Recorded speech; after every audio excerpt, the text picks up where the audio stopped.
Os caras perguntaram, falaram que viu que a Juliana Bond comentou no seu vídeo, Renan? Não vi. Mas a Juliana Bond, ela é a Juliana Bond do Bolsonaro, né? Então ela infelizmente, ficar vivendo nesse circuito artístico de que recebe dinheiro de prefeitura é uma vergonha, especialmente prefeituras pequenas e insolventes.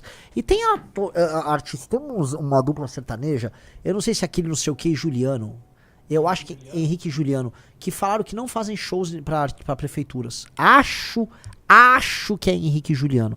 Depois chequem aí. Mas tem uns artistas que não entram nesse circuito, tá? A Lima Rosa, por exemplo, nunca entrou. Não vai entrar. Diferente da banda Pandora 101, que é uma banda público-privada. É uma PPP. Tem um portalzinho. Olha aí, ó. Com cachê de 1,5 milhão, Henrique e Juliano dizem não ao dinheiro público e se recusam a tocar em vídeo de prefeitura. Palmas pra Henrique e Juliano, galera.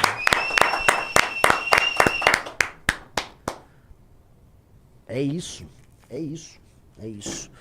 Pois é, meus queridos amigos. Mas então, assim, nós entramos de fato no circuito, tá? As pesquisas nos colocaram aí com 7%, outras com 5%, mas o fato é o seguinte, a trajetória de subida é muito grande.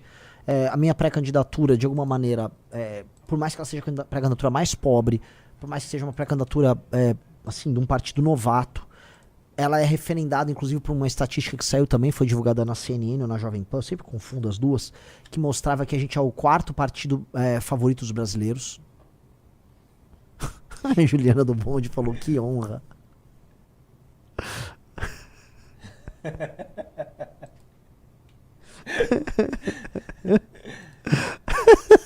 Ai. Falou que ela é minha fã. Pô, que legal, fico feliz. Mas é verdade, não tem nada contra, assim, ela. Esses shows que não dá, show de prefeitura não dá, cara. Shows não dá. Parece que ela não esteja desviando dinheiro, não esteja nada, mas esses shows das prefeituras não dá, tá? E é isso, tá? Vamos lá. Então eu entrei no radar e isso vem com um peso muito grande, galera. Eu vou comentar com vocês, assim. Eu tava 1%, 2% reclamando da vida, rodando o Brasil. Mas eu me vi recebendo informações de bastidor. Assim, me ligou figurões aí de grandes empresas. Ó, Renan, você tá acima dos 7% aqui, ali. Isso me dá uma gastura, cara. Isso aqui é quase uma terapia que eu vou fazer como live, tá? Eu continuo sendo a mesma pessoa. Eu tento viver a vida da maneira mais normal que eu tento viver. Mas não é exatamente fácil. Você começa a ficar no olho do furacão. Você começa a ser alvo de ataques dos mais diversos, tá? Em geral, ataques requintados, mas ataques baixos dos mais diversos. Você vê atacar em seu grupo, vê atacar em pessoas próximas. E você sofre ao longo do processo. Pô, a Juliana Bond falando, eu sou sua fã. E agora, como é que eu faço? Você não criticou ela, você criticou os prefeitos. Critiquei os prefeitos.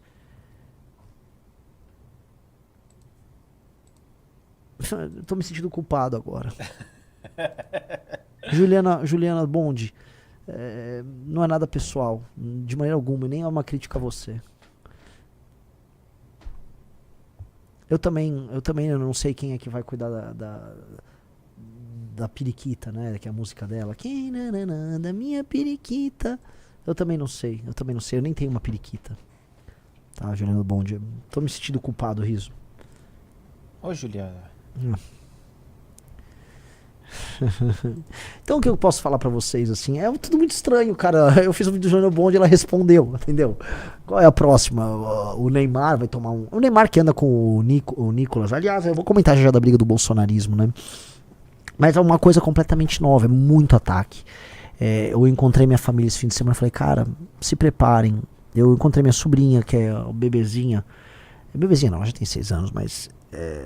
eu fico imaginando o mal que as pessoas podem fazer para as pessoas. Me vê uma angústia, me vê um peso muito grande. E é isso que eu tô com um peso muito grande dentro de mim. E por mais que eu tenha, sabe, eu comemore, vejo os números, vem um peso colossal, cara. E eu entendo porque as pessoas desistem no caminho, porque o peso é muito, muito, muito grande. Tá? E nem cheguei perto do peso real, concreto, sabe? Quem diz que política é um negócio bom, não é. A política é um negócio trágico, cara. É sempre muito trágico. volto pra falar pra vocês. Eu acho que eu tendo a continuar subindo aí nas pesquisas, mas não é só, não é bom, é esquisito. Eu falo pra vocês, cara. Eu falo de quem tá aqui nesse jogo, do outro lado aqui, da telinha, né? Do outro lado da telinha. Não é fácil, né? As pesquisas, né, elas estão dando conta de uma série de coisas. Há um mal-estar na tal da polarização, né? Que eu já falei pra vocês, não é uma polarização ideológica, é uma polarização de dois presidentes de centro. O Lula e o Bolsonaro são dois presidentes essencialmente de centro. E há um erro numa fórmula que foi adotada pelos governadores, que historicamente, veja, eles são meio puxa-sacos do Bolsonaro. Eles nunca se opuseram ao bolsonarismo de fato. Eles sempre tiveram medo de bater de frente. E ao ter medo de bater de frente, eles não conseguiram, né, entregar nada. Na minha... eita. Não, esquece, vai, continua. Então, eles não conseguiram entregar nada. E por que eles não conseguiram entregar nada? Em termos de liderança.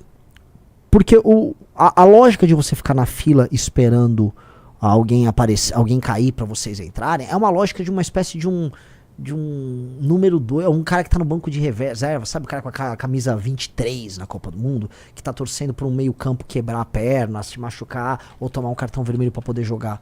Que é isso que o Zema ficou fazendo, que o Ratinho faz, e que o Caiado faz. Veja, quando o Caiado foi instado a falar em público, seu primeiro feito, caso eleito presidente da República, ele, não, vou soltar o Bolsonaro. Pô, é essa a primeira coisa, Caiado? Então, ao se colocarem como sempre uma linha auxiliar, eles não conseguiram firmar algo. E o que a gente tá provando nessa pré-candidatura? De maneira muito humilde, eu tô humildaço. É que assim, dá pra propor um Brasil diferente, dá pra escapar da polarização sem ficar naquele discurso, não estou nos extremos, até porque extremos não são, eles são bem do centro. O governo do Lula e o governo do Bolsonaro são muito parecidos em muitas coisas. São muito mais parecidos que eles jamais vão reconhecer que são. E aí, ao propor coisas novas que estão fora da caixa, as pessoas se interessam. E aí você vai construindo um caminho novo. Pois bem, eu acho que eu não ficaria surpreso em aparecer até julho com 10, 11%. E se eu aparecer com 10, 11%, eu tenho condição de vencer as eleições. Porque eu vou tirar ou o Lula ou o Flávio Bolsonaro do segundo turno. Eu volto a repetir.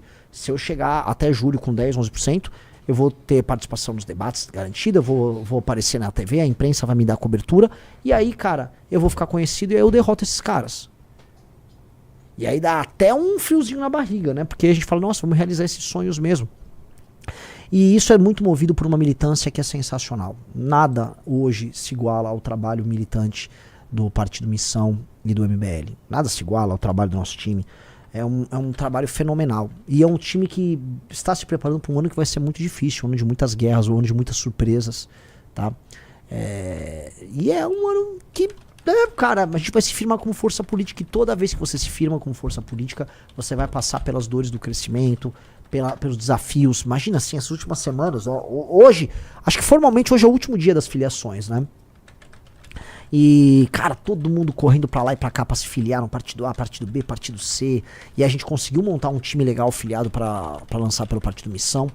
Me assusta também, né, as pesquisas com os nossos governadores, os pré-candidatos a governo, né, os números altíssimos do Brigadeiro, do Ben Mendes, tá?